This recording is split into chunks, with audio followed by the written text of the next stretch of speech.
يسألونك عن الروح قل الروح من أمر ربي صدق الله مولانا العظيم وبلغنا رسوله النبي الكريم الأمين ونحن على ذلك لمن الشاهدين والشاكرين والحمد لله رب العالمين. إن الله وملائكته يصلون على النبي يا أيها الذين آمنوا صلوا عليه وسلموا تسليما. روح کے بارے میں سوال کیا گیا رسالت محمد صلی اللہ علیہ وسلم سے، تو حضور صلی اللہ علیہ وسلم سے جب سوال ہوا یسألونک عن الروح، اے محمد صلی اللہ علیہ وسلم آپ سے یہ پوچھتے ہیں روح کے متعلق کہ روح کیا ہے؟ قل الروح من امر ربی، آپ فرما دیجئے کہ روح جو ہے وہ اللہ کا امر ہے۔ اب اس کی تعریف میں کچھ علماء نے کچھ بیان کیا ہے کہ روح وہ ہے جس کے ساتھ جسم قائم ہے، اور روح جسم کو حرکت دیتی ہے، اور روح وہ ہے کہ اگر وہ جسم سے جدا ہو جائے تو پھر جسم ناکارہ ہو جاتا ہے۔ ابو الحسن وہ کہتے ہیں کہ روح یہ جو سانس کا آنا جانا ہے در حقیقت یہی روح ہے، اس لیے کہ جب سانس منقطع ہو جائے تو پھر انسان پر موت طاری ہو جاتی ہے، تو اس لیے روح جو ہے اس سانس کا نام ہے۔ بعض کہتے ہیں یہ ایک لطیف جوہر ہے اور جسم کے اندر یہ سرایت کیے ہوئے۔ بعض کا قول یہ بھی ہے کہ جس طرح اس جسم کی دو آنکھیں ہیں، دو کان ہیں، ہاتھ ہے، دو ہاتھ، دو پاؤں اور اعضائے جسمانی ہے، اسی طرح روح جو کہ ایک ایسا لطیف جسم ہوتا ہے، وہ نظر تو نہیں آتا لیکن اس کی بھی اسی طرح دو آنکھیں ہیں، دو کان ہیں اور اعضائے جسمانی جس طرح ظاہراً ہے اسی طرح روح کے بھی ہے۔ روح کے متعلق بہت سارے اقوال ہیں، لیکن چونکہ اس کو اتنا کہہ کے قرآن مجید میں بات ختم کر دی کہ قل الروح من امر ربی، کہ یہ امر ربی ہے، اللہ کا حکم ہے، اور اللہ کے حکم سے یہ جسم میں داخل ہوتی ہے اور اللہ کے حکم ہی سے اس کو جسم سے نکال دیا جاتا ہے۔ بندے کا اس پر کوئی اختیار نہیں ہے۔ یہ دنیا انسان کو ایک دھوکے میں رکھتی ہے، دنیا کی چکا چوند، دنیا کی عیاشیاں، دنیا کی سہولتیں، نفس کی شہوتیں، مادی رغبتیں، دنیا کی الفتیں اور آرزوئیں اور اس کے بے شمار گوشے ہمیں اس حقیقت سے دور رکھتی ہیں۔ وہ حقیقت جسے اقبال نے کہا اے طائر لاہوتی، اس رزق سے موت اچھی جس رزق سے آتی ہو پرواز میں ہوتا ہے۔ یہ روح جو ہے یہ طائر لاہوتی ہے، اور یہ طائر ہاہوتی ہے، اور یہ طائر جبروتی ہے، اور یہ طائر ملکوتی ہے۔ جس طرح انسان اس کو جب قید خانے میں قید کر دیا جاتا ہے تو وہ یہ چاہتا ہے کہ میں اس قید خانے سے کب نکلوں اور اپنے دوسرے ہم جنس لوگوں کے ساتھ میں اپنوں کے ساتھ پھر سے مل سکوں۔ یہ جیسے پرندہ ہے، پرندے کو جب آپ کسی پنجرے میں بند کر دیتے ہیں تو وہ اپنے دوسرے ہم جنس پرندوں کو دیکھتا ہے صبح و شام، اور وہ یہ چاہتا ہے کہ کب یہ پنجرہ ٹوٹے اور میں اس پنجرے سے نکل کر اس ہوائے بسیط میں تیرنا شروع کروں، کہ جہاں اور میری طرح کے پرندے ہیں جو ہوا میں تیر رہے ہیں اور اڑ رہے ہیں۔ ایمان والوں کی روحیں بھی ایسی ہی ہوتی ہیں، جیسے بچہ پیدائش سے پہلے عالم بطن میں تھا، ماں کے بطن میں، اور جب وہ اس بطن سے اس دنیا میں آتا ہے تو وہ یہ سمجھتا ہے کہ وہی میری کل کائنات تھی، وہی میری کل دنیا تھی۔ تو جب وہ اس دنیا کی زوفشانیاں دیکھتا ہے، روشنیاں دیکھتا ہے، اس دنیا کی وسعتیں دیکھتا ہے، تو پھر وہ مسکرانے لگتا ہے، خوش ہوتا ہے۔ اب یہاں کوئی اسے کہہ دے کہ آ پلٹ کر تجھے وہیں لے چلے جہاں تو عالم بطن میں رہا، 2 ماہ تک رہا، وہ کہے گا ارے جب تک وہاں تھا خبر نہ تھی کہ دنیا کیا ہے، پتہ تو آج چلا ہے کہ دنیا تو یہ ہے، وہ تو ایک قید خانہ تھا۔ تو یہ دنیا اس کے لیے پھر دنیا ہوتی ہے اور وہ اس کے لیے دنیا قید خانہ بن جاتی ہے۔ اسی طرح حضور صلی اللہ علیہ وسلم نے فرمایا، جس سے بعد میں آتا ہے کہ جس طرح وہ عالم بطن سے اس عالم شہود میں آتا ہے اور یہ دنیا پھر اسے بہت وسیع لگتی ہے، پھر وہ اس دنیا کی کشمکش میں مبتلا ہو جاتا ہے، لیکن جب ایمان والے کی روح یہاں سے نکلتی ہے اور وہ پھر آگے قبر کو دیکھتی ہے اور قبر کی وسعتیں دیکھتی ہے اور قبر کے انوار و تجلیات دیکھتی ہے اور وہاں تجلیات انبیاء کو دیکھتی ہے، تجلیات اولیاء کو دیکھتی ہے، اور مومنین جو اس عالم برزخ کے اندر اس کے بعد انتقال کے اس کے دوست بننے والے، اس کا انتظار کرنے والے، وہ جب ان وسعتوں کو دیکھتا ہے تو اب کوئی یہاں اسے کہہ دے کہ اے بندے آپ مجھے وہی دنیا میں لے چلے جہاں تو 70-80 برس رہا، وہ کہتا ہے ارے نادان، جب تک اس دنیا میں تھا خبر نہ تھی کہ دنیا کیا ہے، پتہ تو آج چلا ہے کہ دنیا تو یہ ہے، وہ تو بس ایک قید خانہ تھا۔ تو جس طرح اس دنیا میں ماں کا بطن قید خانہ ہوتا ہے، وہ نکلتا ہے اس دنیا میں آتا ہے، اس کی وسعتیں دیکھتا ہے، اسی طرح جب عالم برزخ میں پہنچتا ہے اور اس کی وسعتیں دیکھتا ہے تو پھر یہ دنیا اس کے لیے قید خانہ بن جاتی ہے۔ اسی لیے حضور صلی اللہ علیہ وسلم نے فرمایا الدنیا سجن المؤمن و جنت الکافر،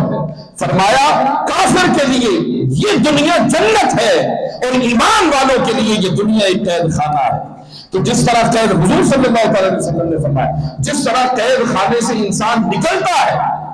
اور وہ آزاد ہو جاتا ہے اور وہ جہاں چاہے جائے اسے کوئی روکنے والا نہیں، اسی طرح جب ایمان والا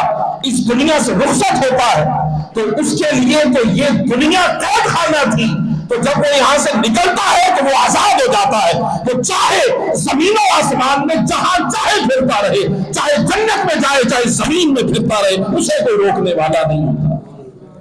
ایمان والے کی روح پابند نہیں ہوتی کسی چیز کی، وہ آپ کو قبر تو آپ کو نظر آ رہی ہے نا، آپ اٹھاتے ہیں کندھوں پر اور قبر والے قبر کے سپرد کر دیتے ہیں، ایسا ہی ہوتا ہے۔ مگر جو ایمان والا ہوتا ہے اس کے لیے پھر وہ قید نہیں ہوتی، وہ قبر ہمیں نظر آتی ہے، اس میں تو جسم پڑا ہے، جسم پڑا ہے۔ آقا تو جہاں صلی اللہ علیہ وسلم نے فرمایا جس وقت بندے کی روح قبض کر دی جاتی ہے اور موت کا فرشتہ آتا ہے، اس کی روح قبض ہو جاتی ہے، تو اس وقت وہ روح فرشتے کے ہاتھ میں ہوتی ہے، ملک الموت کے ہاتھ میں ہوتی ہے، اور وہ بندے کے ساتھ کھڑا رہتا ہے حتیٰ کہ اس کو غسل دیا جاتا ہے، وہ اس کے ساتھ ہوتا ہے، وہ بندہ دیکھ رہا ہوتا ہے کہ میرے جسم کو غسل دیا جا رہا ہے، لوگ کیا کر رہے ہیں سب کچھ اس کی آنکھوں کے سامنے ہوتا ہے، اس کو کفن دیا جاتا ہے، وہ سب کچھ دیکھ رہا ہوتا ہے، حتیٰ کہ پھر لوگ اس کو اپنے کندھے پر اٹھاتے ہیں اور کندھے پر اٹھا کر قبر کی طرف جا رہے ہوتے ہیں، جہاں آخرت میں یعنی قبر میں اس کو سپرد خدا کرنا ہے، سپرد قبر کرنا ہے، تو وہاں جب جا رہے ہوتے ہیں تو میت اگر تو نیک ہوتی ہے تو وہ کہتی ہے ارے نادانوں کچھ ذرا تیز چلو تاکہ ارحم الراحمین کی بارگاہ میں پہنچو، حدیث پاک کے الفاظ ہیں۔ حضور نے فرمایا اس وقت وہ میت کہہ رہی ہوتی ہے کہ مجھے جلدی سے لے جاؤ تاکہ میں اپنی منزل کو جلد سے جلد پہنچوں، اور اس وقت جو کافر کی روح ہوتی ہے وہ اس وقت تڑپ رہی ہوتی ہے یا شدید گناہگار ہوتا ہے، اس وقت وہ تڑپ رہا ہوتا ہے کہ مجھے کہاں لے کر چلے، ہائے میری بربادی آ گئی۔ اس طرح جب قبر آتی ہے تو قبر میں ایمان والے کو جب داخل کر دیا جاتا ہے تو حضور صلی اللہ علیہ وسلم نے فرمایا وہ روح جو اس وقت فرشتے کے ہاتھ میں تھی وہ پھر روح اس بندے کے اندر دوبارہ لوٹا دی جاتی ہے۔ اب جو کہے مر کر مٹی ہو گیا، ختم ہو گیا،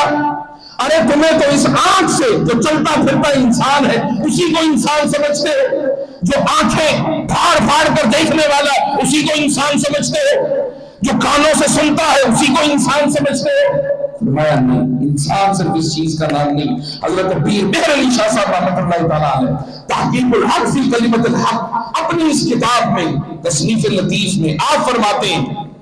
کہ روح انسانی کی صرف ایک قسم نہیں ہے بلکہ 3 قسمیں۔ کتنی؟ 3۔ ایک ہے نباتی، یعنی نشو و نما،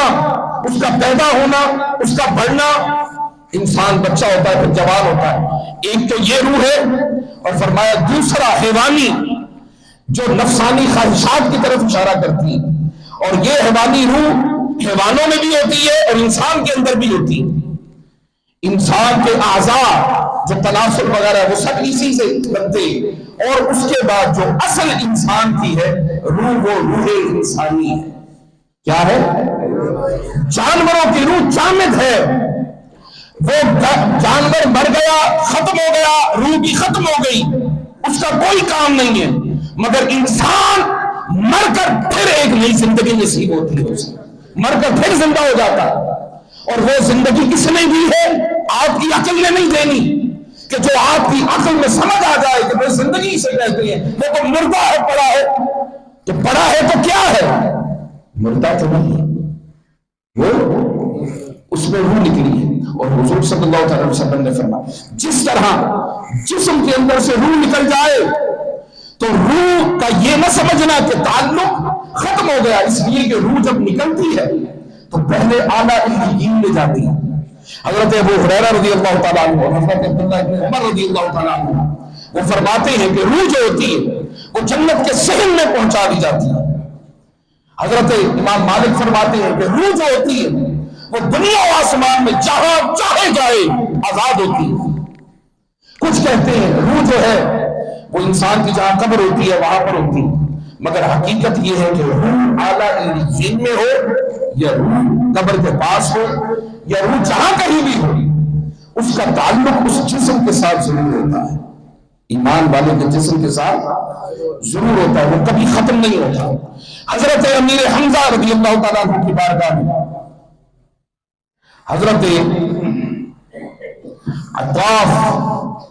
رضی اللہ تعالیٰ عنہ وہ اپنی خالہ کے حوالے سے بیان کرتے ہیں،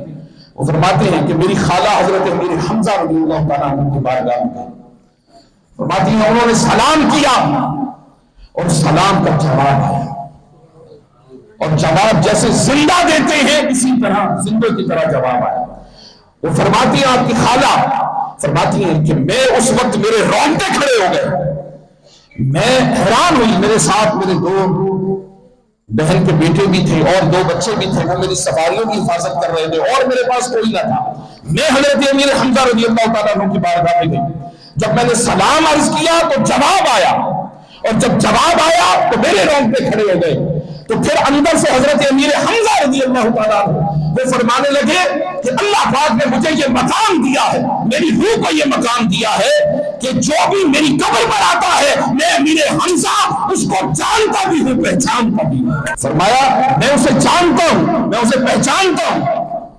اور پھر فرمایا جو میری قبر کے پاس آتا ہے، حتیٰ کہ حضور صلی اللہ تعالیٰ علیہ وسلم حضرت مصعب بن عمیر رضی اللہ تعالیٰ عنہ ان کی قبر پر کھڑے اور آقا تو جہاں صلی اللہ تعالیٰ علیہ وسلم فرما رہے یہ جو مصعب ہے نا، مصعب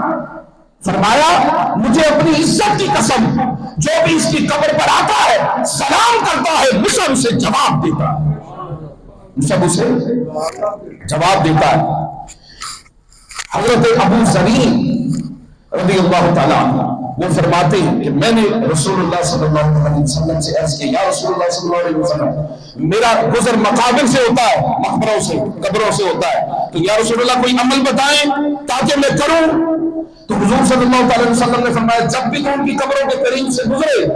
ایمان والوں کی تو تو کہہ السلام علیکم یا اہل القبور وَإِنَّا إِلَىٰ رَبِّنَا لَمُنْقَلِبُونَ مِنَ الْمُسْلِمِينَ وَالْمُسْلِمَاتِ وَإِنَّا إِلَىٰ رَبِّنَا لَمُنْقَلِبُونَ۔ اے قبر والوں، مسلمانوں، اور ایک روایت میں آتا ہے مِنَ الْمُسْلِمِينَ وَالْمُؤْمِنِينَ، ایمان والوں اور اسلام والوں، سلام کرنا اور سلام کرنے کے بعد ان سے کہنا کہ تم تو اپنی اعلیٰ جنت کی نعمتوں میں پہنچ گئے ہو ہم سے پہلے، اور ہم تمہارے پیچھے آنے والے ہیں، وَإِنَّا إِلَىٰ رَبِّنَا وَإِنَّا إِنْ شَاءَ اللَّهُ بِكُمْ لَلَاحِقُونَ، اور انشاءاللہ ہم تمہارے ساتھ ملنے والے ہیں، یہ کہو۔ صحابہ کرام عرض کرنے لگے یا رسول اللہ صلی اللہ علیہ وسلم وہ سنتے ہیں؟ حضور صلی اللہ علیہ وسلم نے فرمایا ہاں وہ سنتے ہیں اور وہ تمہیں جواب بھی دیتے ہیں۔ ایک روایت میں آیا وہ سنتے تو ہیں مگر جواب نہیں دیتے، ایک روایت میں یہ آیا۔ اس کو امام جلال الدین السیوطی رحمۃ اللہ تعالیٰ علیہ وہ فرماتے ہیں شرح الصدور میں، امام جلال الدین السیوطی فرماتے ہیں جو حضور نے یہ فرمایا کہ تم جب ان کو سلام کرتے ہو وہ سنتے ہیں مگر جواب نہیں دیتے، اس کا مطلب یہ ہے کہ وہ ایسا جواب نہیں دیتے کہ جس کو تم سن سکو، بلکہ وہ ایسا جواب دیتے ہیں کہ جس کو تم نہیں سن سکتے، یعنی وہ اپنی طرف سے جواب دے دیتے ہیں مگر تمہارے کان ان کی آواز تک نہیں پہنچ سکتے۔ حتیٰ کہ حضور صلی اللہ علیہ وسلم حضرت سیدنا عمر فاروق رضی اللہ تعالیٰ عنہ کے ساتھ غزوہ بدر ہے، غزوہ بدر بپا ہے، اور اس کے بعد جب جنگ جیت گئے عمر فاروق رضی اللہ تعالیٰ عنہ کہتے ہیں کہ رسول اللہ صلی اللہ علیہ وسلم نے فرمایا فلاں سردار یہاں پر اس کی موت ہوگی، یہاں قتل کیا جائے گا، فلاں یہاں قتل کیا جائے گا، فلاں یہاں قتل کیا جائے گا، اور جب جنگ ختم ہوئی اور ہم نے دیکھا کہ جہاں جہاں مصطفیٰ نے فرمایا وہ وہیں پر قتل ہوئے، اور پھر ان کو ایک کنویں میں ڈال دیا گیا، اور حضور علیہ السلام نے ان سے خطاب کیا، حضور نے فرمایا جو جو وعدے تم سے رب نے کیے تھے کیا وہ پورے ہو گئے، یعنی تمہیں عذاب دے دیا گیا؟ اور اس کے بعد فرمایا جو اللہ پاک نے ہم سے وعدہ کیا تھا اللہ پاک نے ہم سے بھی وعدہ پورا کیا، یعنی ہمارے شہداء جنت میں داخل کر دیے گئے۔ عمر فاروق رضی اللہ تعالیٰ عنہ عرض کرنے لگے یا رسول اللہ صلی اللہ علیہ وسلم کیا یہ سنتے ہیں؟ حضور نے فقط یہ نہ فرمایا ہاں سنتے ہیں، حضور نے فرمایا عمر یہ تجھ سے زیادہ سننے والے ہیں۔ کیا؟ تجھ سے زیادہ سننے والے ہیں، اور یہ تجھ سے زیادہ کیوں سننے والے ہیں؟ کیوں سننے والے؟ اس لیے کہ جب تک بندہ اس جسم کی قید میں تھا اس کے سننے کی ایک لمٹ تھی، حد تھی، اس کے دیکھنے کی حد تھی، اس کے جانے آنے کی حد تھی، مگر جب اس کی روح پرواز کرتی ہے تو پھر وہ چونکہ اس قید سے آزاد ہو جاتی ہے، اس حد سے آزاد ہو جاتی ہے اور انلمیٹڈ جہاں چاہے سفر کرتی ہے۔ اسی طرح جس طرح اس کا سفر کرنا کسی حدود کی پابندی نہیں ہوتی، اسی طرح اس کا سننا اس کا دیکھنا بھی کوئی پابند نہیں ہوتا۔ ہاں وہ سنتے تو ہیں مگر ہم ان کو نہیں سن سکتے، ہم ان کو نہیں سن سکتے۔ حضور صلی اللہ علیہ وسلم نے فرمایا جس وقت بندہ اس قبر میں داخل کیا جاتا ہے تو اس وقت نکیرین آتے ہیں، کیا؟ فرشتے آتے ہیں۔ تو جب دفن کر دیا جائے، یہ عمل آپ بھی کریں جو میں بتانے والا ہوں، جب دفن کر دیا جاتا ہے تو میرے آقا کریم صلی اللہ علیہ وسلم نے فرمایا تم میں سے اپنے اس دفن ہونے والے کی قبر کے سرانے کھڑے ہو جاؤ اور کھڑے ہو کر اس سے کہو کہ اے فلاں بن فلانہ، یعنی اس کا اور اس کی ماں کا نام لو۔ آقا نے فرمایا جب تم اس کا اور اس کی ماں کا نام لو گے تو وہ توجہ کرے گا تمہاری طرف قبر کے اندر، کیا توجہ کرے گا۔ آقا نے فرمایا اس کے بعد پھر تم یہی کہو اے فلاں، اے بندے اور اے بندے کی والدہ، اس کا اور اس کی ماں کا نام لو۔ پھر وہ صرف توجہ نہیں کرے گا بلکہ قبر میں اٹھ کر بیٹھ جائے گا۔ پھر فرمایا تیسری بار پھر کہو اے فلاں خاتون کے بیٹے اور اس کا نام لو، تو پھر وہ تمہیں جواب دے گا۔ اور پھر اس سے کہو کہ اے بندے اب وہ وقت آ گیا ہے، اشہد ان لا الہ الا اللہ، دنیا میں جس چیز کی تو نے گواہی دی تھی، واشہد ان محمدًا عبدہ ورسولہ، کہ میں گواہی دیتا ہوں، وہ بندہ وہاں قبر پر کھڑا ہو کر کہے میں گواہی دیتا ہوں کہ اللہ معبود برحق ہے، اور میں گواہی دیتا ہوں کہ محمد صلی اللہ علیہ وسلم اللہ کے رسول ہیں۔ جب تم یہ گواہی دے چکو اور اس کے بعد اس سے کہو کہ تم یہ کہو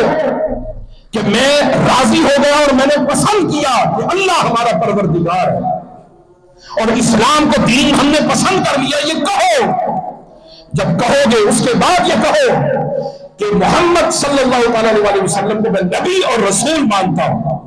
جب یہ کہو گے تو نکیرین آئیں گے،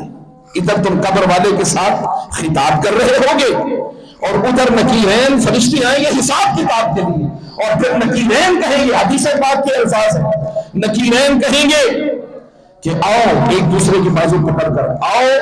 ہمارا تو یہاں کام بھی کوئی نہیں رہا، سارا کام تو پہلے سے کر دیا،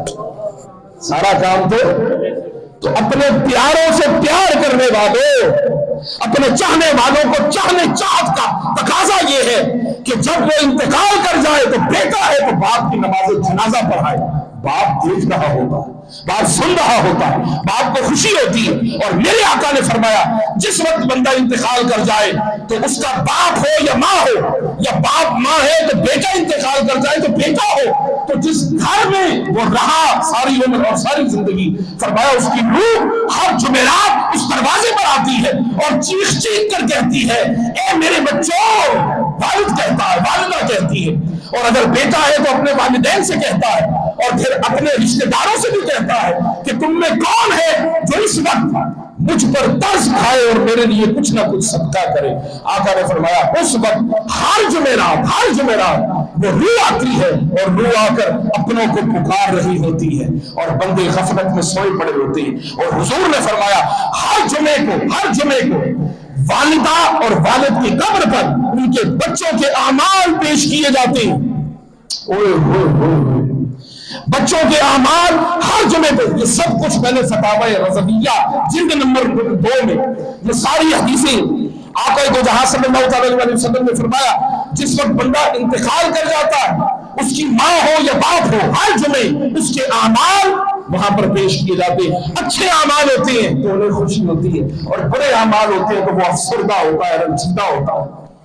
تو اب ہم نے فیصلہ کرنا، اپنے والدین کو رنجیدہ کرنا چاہتے ہو تو برے اعمال شروع کر دو، بری صحبت میں بیٹھ۔ برے اعمال کب بنتے ہیں برے؟ جب صحبت بری ہو، دوست برے ہو، یارانہ برا ہو۔ آپ گھر سے نکلتے ہیں، اچھی صحبت آپ کو مل گئی تو آپ کے لیے تو پھر جنت یہیں پر بن گئی۔ حضور سے پوچھا نا یا رسول اللہ کیسے دوست ہو؟ آپ نے فرمایا جن کو دیکھ کر اللہ یاد آتا ہے ایسے دوست بناؤ۔ یا رسول اللہ اور کیسے بنائیں؟ فرمایا جن کی قربت میں، جن کی سنگت میں، جن کے تعلق میں بیٹھو تو جب بھی ان کی بات سنو تو اللہ کی معرفت کی بات سنو، علم و حکمت و دانائی اس کے زبان سے پھوٹنے لگی۔ فرمایا ایسے دوستوں کو بناؤ، مگر ایسے دوست ہمیں پسند ہی نہیں۔ ایسے دوست وہ جو دنیا جہان کا شرارتی آدمی ہے، لفندر آدمی ہے، وہ ہمارا دوست ہمیں پسند ہے، کیوں دنیا میں بہت آگے ہے۔ ہاں ایسے دوست میں بنانے ہیں بنائیں، مگر اپنی صحبت زیادہ ایسے لوگوں میں رکھیں کہ جو اللہ والے ہیں، جو اللہ والے ہیں۔ اسی طرح حضرت مولا علی کرم اللہ وجہہ کریم مدینہ طیبہ کے قبرستان سے گزرے، غالباً جنت البقیع سے گزرے، تو آپ نے قبر والوں کو سلام کیا اور پھر آپ نے ان سے خطاب فرمایا۔ آپ نے فرمایا اے قبر والے، جو تمہارے ساتھ بیت رہا ہے تم پہلے بتاؤ گے یا پھر جو ہمارے ساتھ یہاں پر بیت رہا ہے وہ ہم تمہیں بتائیں؟ اگر وہ سنتے نہیں، مر گئے تو پھر بتانا خطاب کس بات کا؟ تو اس کا مطلب یہ مرتا کوئی نہیں ہے، مرتا کوئی نہیں ہے، ایسا بھی نہیں کہ سنتا بھی کوئی نہیں۔ سیدنا عمر فاروق رضی اللہ تعالیٰ عنہ ایک روایت کرتے ہیں، اور یہ 4 روایتیں ہیں میرے پاس، 4 روایتیں، اور اس کو فتاوی رضویہ میں حضرت امام احمد رضا خان بریلوی رحمۃ اللہ تعالیٰ علیہ بیان کرتے ہیں۔ وہ فرماتے ہیں کہ حضرت سیدنا عمر فاروق رضی اللہ تعالیٰ عنہ کو کہا، میرے آقا کریم صلی اللہ علیہ وسلم نے جب آپ نے پوچھا کہ کیا مردے سنتے ہیں، آپ نے فرمایا ہاں، تم جب مردوں کو دفن کرتے ہو اور دفن کرنے کے بعد جب واپس گھروں کی طرف لوٹ رہے ہوتے ہو تمہاری جوتیوں کی چھنچھناہٹ اور سرسراہٹ بھی تمہارے مردے سنتے ہیں، تمہارے مردے سنتے ہیں۔ اور پھر یاد رکھ لو یہ جسم اور یہ روح جس طرح اس دنیا میں ہے، اس دنیا کے بعد بھی اکٹھے رہیں۔ یہ دنیا کے بعد قیامت والے دن روح اور جسم کا جھگڑا ہو جائے گا، اور جھگڑے کو ختم کرنے کے لیے مولا مثال دے گا، اللہ مثال دے گا۔ جھگڑا ہوگا روح اور جسم کا، روح کہے گی مولا اس نے مجھے جسم نے برباد کر کے رکھ دیا، گناہ کروائے مجھ سے، میں گندی ہو گئی، برباد ہو گئی۔ اللہ فرمائے گا اچھا، پھر جسم سے پوچھے گا، جسم کہے گا میرا تو اختیار ہی کوئی نہیں تھا، پاری تعالیٰ تو سب کچھ اسی نے کروایا۔ جب جھگڑا ہو جائے گا کوئی نہیں مانے گا، کیونکہ جہنم کی آگ ہے۔ اب روح کہے کہ میں نے بھی چلنا ہے، کیسے چلوں؟ بدن کہے گا میں چلوں، کیوں چلوں؟ اللہ فرمائے گا اچھا میں مثال دیتا ہوں، اللہ مثال دے گا۔ اللہ کہے گا کہ ایک ہے اپاہج اور ایک ہے اندھا، اور دونوں نے کسی باغ میں چوری کر لی۔ اب اندھا تو کر نہیں سکتا، اپاہج چل نہیں سکتا، تو پھر اپاہج اور اندھے نے صلح کر لی۔ اپاہج نے کہا اے اندھے مجھے اپنے کندھے پر بٹھا کیونکہ میں دیکھ سکتا ہوں۔ اندھے نے اپنے کندھے پر بٹھا لیا، باغ میں داخل ہو گئے، خوب کھاپا چھاپا کیا۔ یہ جو لوگوں کے جا کے امرود اور جامن توڑتے ہو نا، خدا کا واسطہ اس کو چھوڑ دو، ایسے کسی کے باغ میں گھس گئے اجازت لیا کریں، اس کے بعد تو جیسے دل چاہے کھائے پیے۔ آپ کو کس نے، آپ نے گاڑی میں اترنا ہے، باغ میں جانا ہے، لوگوں نے کہنا گڈی چاہے۔ اب جب اللہ رب العزت نے یہ فرمایا کہ وہ جو اپاہج ہے کندھے پر بٹھایا اندھے نے اور چلے گئے باغ میں، اب باغ میں پھل کھائے، پھر اللہ نے کہا بتاؤ چوری کس نے کی؟ چوری کس نے کی؟ روح بھی بولے گی دونوں نے، جسم بھی بولے گا دونوں نے۔ تو اللہ فرمائے گا اسی طرح اے جسم اور روح، دنیا میں نے تم دونوں کو جمع کر دیا تھا، اب یہ عذاب جو ہوگا اس میں بھی تم دونوں کو جمع کروں گا۔ اللہ پاک اس جسم، جو جسم کے اعضاء ہیں تو قبر میں جاتے ہیں تو قبر میں گل سڑ جاتی ہیں، تھک جاتے ہیں اعضاء، تو پھر کیا ہوتا ہے جو اصل بدن ہے، اصل بدن کیا وہ باقی رہتا ہے، کبھی نہیں ختم ہوتا۔ وہ ایک ذرہ ہے یا کوئی بڑا بار، وہ ہمیشہ قائم رہتا ہے، چاہے بم بلاسٹ ہو، چاہے بندہ مٹی میں مر جائے، کھپ جائے۔ اور یاد رکھنا کہ اللہ پاک نے مٹی کو اس پر حرام کر دیا، اس پر حرام کر دیا جو قرآن کی تلاوت روز کرتا ہے، جو قرآن کی تلاوت روز کرتا ہے۔ اب بندہ جب اس دنیا سے رخصت ہو جاتا ہے تو بندہ تو یہ سمجھتا ہے مر گیا، وہ بطن کے اندر وہ اصل بطن اس کے اندر موجود ہوتا ہے، اور روح کا تعلق روح جہاں کہیں بھی ہو دنیا میں، اعلیٰ الدین پر ہو، اسی وقت وہ وہاں پر موجود ہوتی ہے۔ جب کوئی قبر والے سے ملنے جاتا ہے، بھئی روح، جب میں نے احادیث بیان کی کہ وہ آزاد ہو جاتی ہے دنیا میں جہاں کہیں بھی جائے، تو پھر اصحاب ثواب تو یہاں بھی بیٹھ کر کیا جائے تو ہو جائے، صدقہ یہاں بھی بیٹھ کر کیا جائے تو ہو جائے، یہاں بھی اپنوں کے لیے مغفرت کی دعا کی جائے تو ہو جائے، ہاں ہو جاتی ہے۔ لیکن حضور صلی اللہ تعالیٰ علیہ وسلم نے فرمایا جمعے کے روز، کیا جمعے کے روز جب ہم قبروں پر جاتے ہیں نا اپنے کی، تو فرمایا اس وقت روح سننے کی طاقت بڑھ جاتی ہے۔ جمعے کے روز روح کی سننے کی طاقت، دیکھنے کی طاقت بڑھ جاتی ہے، اور اس کے پھر فیض دینے کی طاقت بھی بڑھ جاتی ہے، فیض دینے کی طاقت بھی بڑھ جاتی ہے۔ اور پھر یہ ایک علیحدہ چیپٹر ہے کہ پھر قبر والوں سے مدد طلب کرنا، ایک علیحدہ چیپٹر ہے انشاءاللہ اس میں بھی۔ یہ جو سنیت سے آپ لوگ، آپ کے دل خارج ہوتے چلے جا رہے ہیں نا، آپ کہتے جو آپ کو جس طرف لگائے آپ اس طرف لگ جاتے ہیں۔ آپ کو کیا پتا کہ جو انتقال کرنے والے، جو اولیاء ہیں، جو صالحین ہیں، جو اللہ والے ہیں، وہ اس دنیا کے رخصت ہو جانے کے بعد بھی فیض اسی طرح دیتے ہیں۔ حتیٰ کہ بعض اولیاء کہتے ہیں کہ وہ فیض جس طرح ان کی زندگی میں تھا، ان کے انتقال کے بعد وہ فیض کم نہیں ہوتا بلکہ اور بڑھ جاتا ہے۔ حضرت مولا علی، آخری بات حضرت مولا علی کرم اللہ وجہہ کریم، آپ نے جب ان قبر والوں کو دیکھا، آپ نے کہا کہ ہم بتائیں تمہارے معاملہ، اپنے معاملہ یہ تم بتاؤ۔ پہلے حضرت مولا علی خود بتاتے، فرمایا اے اس دنیا سے رخصت ہو جانے والوں، اپنی زندگی کے اندر اپنی عورتوں کو چھوڑ کر جانے والوں، تم تسلی رکھو، اطمینان رکھو کہ تمہاری جو بیویاں تھیں جنہیں چھوڑ کر آئے تھے ان کے نکاح ہو گئے اور وہ گھروں میں آباد ہو گئی، لہٰذا تم پریشان نہ۔ دیکھیں اس کا مطلب پریشان ہوتے ہیں قبر والے۔ آپ اپنی جو بیٹیاں ہیں ہماری، ان کو ہم ساری زندگی اگر اس کا شوہر انتقال کر جائے یا طلاق ہو جائے تو ہم کہتے ہیں وہ تیرے تو بچے رہے تو کوئی ضرورت ہی نہیں ہے تم ان کے بیاہ کریں گے۔ یہ سارا عذاب آپ پر ہے، سارا۔ جن کی بچیاں ہیں 14 بچے، 4 بچے اور 10 15 20 سال میں شادیاں ہو گئی، اس بیوہ وہ آپ کا فرض بنتا ہے، حق بنتا ہے کہ آپ اس کا نکاح کروائیں۔ ان کو تکلیف ہوتی ہے، اسی لیے تو حضرت مولا علی نے کہا وہ جو چھوڑ کر گئے تھے عورتیں بیویاں، ان کا ہم نے نکاح کروا دیا، وہ آباد ہو گئے، اور جو گھروں کو چھوڑ کر گئے تھے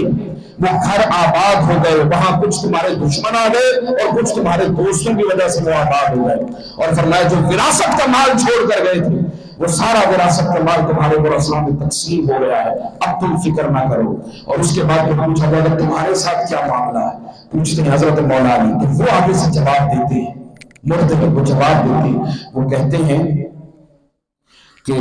ہمارے ساتھ بہت برا ہوا، ہماری آنکھیں نکل گئی، ہمارے کانوں میں سے پیپ نکلی، ہمارے جسموں کو نوچ کر اڑا دیا گیا، خدشے اڑا دیے گئے، جسم گل سڑ گیا، ہماری بہت ہی بری حالت ہے۔ پھر کچھ لوگ ایسے بھی ہوں گے کہ جو پوچھیں گے، کچھ لوگ پوچھتے ہیں آنے والے سے، بتاؤ فلاں کا کیا حال ہے، فلاں کا کیا حال ہے؟ اور قبر میں جب عالم برزخ میں جاتے ہیں تو عالم برزخ کے اندر وہ سارے رشتہ دار آپ سے ملتے ہیں۔ اس کو حضرت امام محمد غزالی رحمۃ اللہ تعالیٰ نے اپنی احیاء العلوم میں نقل کرتے ہیں۔ یہ جو سارا بیان ہے انشاءاللہ میں آئندہ جمعہ مبارک بالتفصیل اس کو بیان کروں گا۔ بڑا آپ لوگوں کے لیے شاید یہ انٹرسٹنگ نہ ہو، لیکن میرے لیے تو بہت انٹرسٹنگ ہے۔ تو وہ جانا سب نے ہے مگر مرنا کسی نے نہیں، جانا سب نے ہے، مرنا کسی کا نہیں ہے۔ جن کی والدین اس دنیا میں نہیں ہے، رشتہ دار نہیں ہے، ان کی قبروں پر جائیں۔ آج جمعہ ہے، ضرور جائیں، حاضری دیں، اور جو انتقال کر جائے تو کوشش کریں اس کے جنازے میں شرکت کریں، کوشش کریں، آپ کا قریبی ہے تو ضرور جنازے میں شرکت کریں، تدفین تک شرکت کریں۔ بہت پیارا ہے تو قبر پر کھڑے ہو جائیں، اس کو کہیں تمہارا رب اللہ، اس کو کہیں تمہارا دین اسلام، اس کو کہیں محمد رسول اللہ صلی اللہ علیہ وسلم اللہ کے نبی اور رسول، اور کہیں اشہد ان لا الہ الا اللہ واشہد ان محمد رسول۔ آپ کی اس کہنے پر اگر بندے کی بخشش ہو گئی تو امید کرتے ہیں قیامت کے دن اللہ پاک ہمیں بھی معاف فرما دے گا۔ وما علینا الا البلاغ۔